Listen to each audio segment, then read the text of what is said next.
Assalamualaikum warahmatullahi wabarakatuh. Kembali lagi di channel Islam Majelis Ingsun.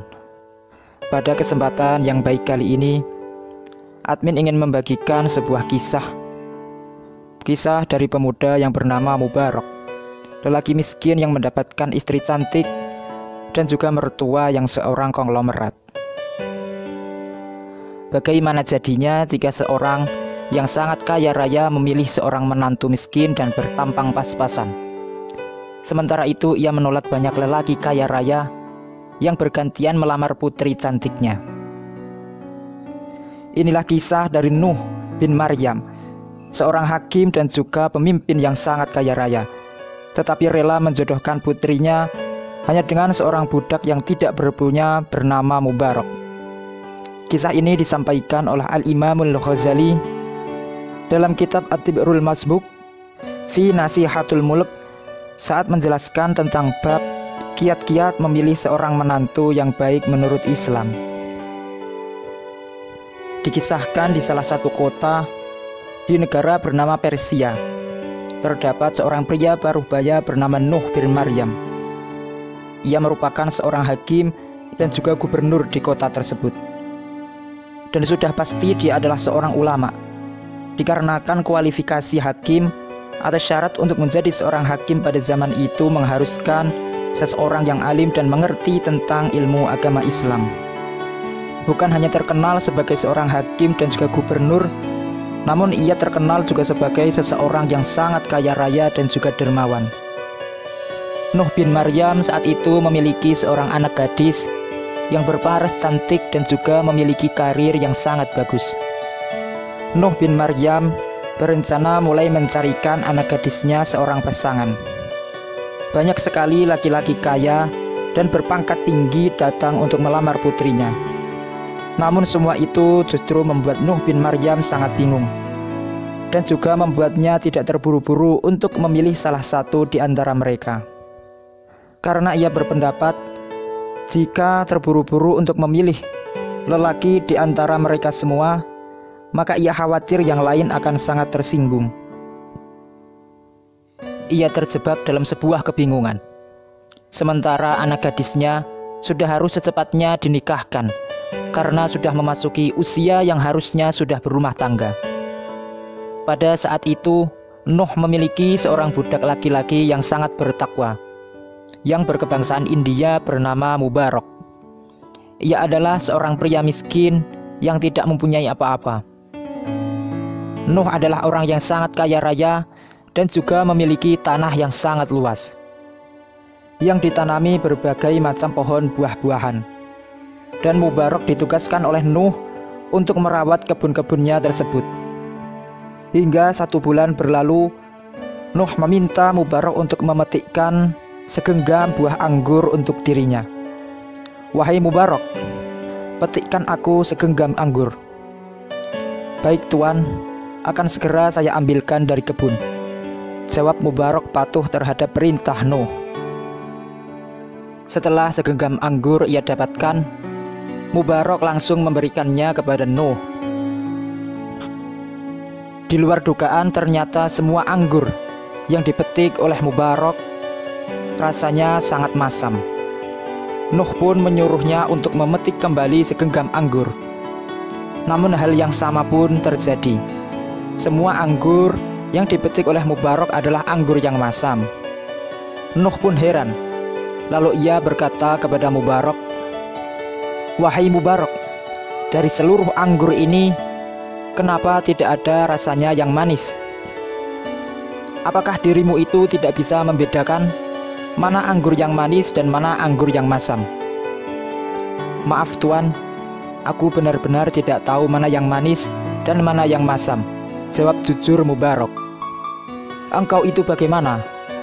Sudah 1 bulan engkau bekerja kepadaku untuk mengurus semua kebun-kebunku, tetapi membedakan jenis anggur saja engkau tidak bisa." "Benar Tuan, aku memang tidak bisa membedakan rasanya," jawab Mubarak. "Engkau kan bisa untuk mencicipinya terlebih dahulu Mubarak, agar tahu mana anggur yang manis dan mana anggur yang masam." "Maaf Tuan, Tetapi engkau hanya memerintahkanku untuk menjaganya, bukan untuk mencicipinya. Aku tidak ingin mengkhianatimu dan mengambil hakmu." Mendengar jawaban dari Mubarak, Nuh pun akhirnya tertegun dan tahu bahwa budaknya adalah lelaki yang sangat cerdas dan memiliki ketakwaan kepada Allah Subhanahu wa Ta'ala. "Wahai Mubarak, aku sangat gembira atas prinsip yang engkau pegang. Namun sekarang aku punya satu perintah untukmu, dan aku harap engkau mau menuruti perintahku ini. Apapun perintahnya, selagi itu adalah perintah yang baik, maka akan aku turuti, wahai Tuan," jawab Mubarak. Lalu Nuh berkata, "Aku punya seorang anak gadis yang sangat cantik. Sudah banyak laki-laki yang datang untuk melamar putriku. Namun aku belum juga menentukan pilihan siapa yang akan aku terima lamarannya. Apakah kamu bersedia memberikan saran kepadaku, Mubarak?" Lalu Mubarak memberikan wejangan kepada Nuh untuk memilih seorang pasangan hidup yang baik untuk putrinya.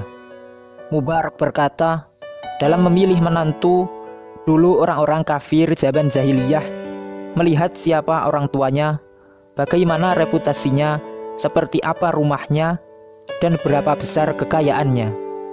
Sementara untuk umat Yahudi dan Nasrani, melihat sejauh mana kecantikannya dan kemolekannya. Pada zaman Rasulullah Shallallahu Alaihi Wasallam sendiri, yang jadi pertimbangan adalah kualitas agama dan ketakwaannya.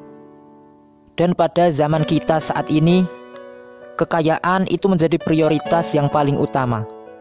Silahkan Tuan untuk memilih di antara empat ini.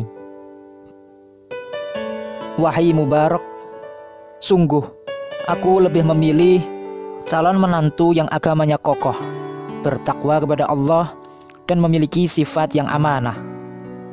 Oleh karena itu, aku ingin engkaulah yang menjadi calon menantuku.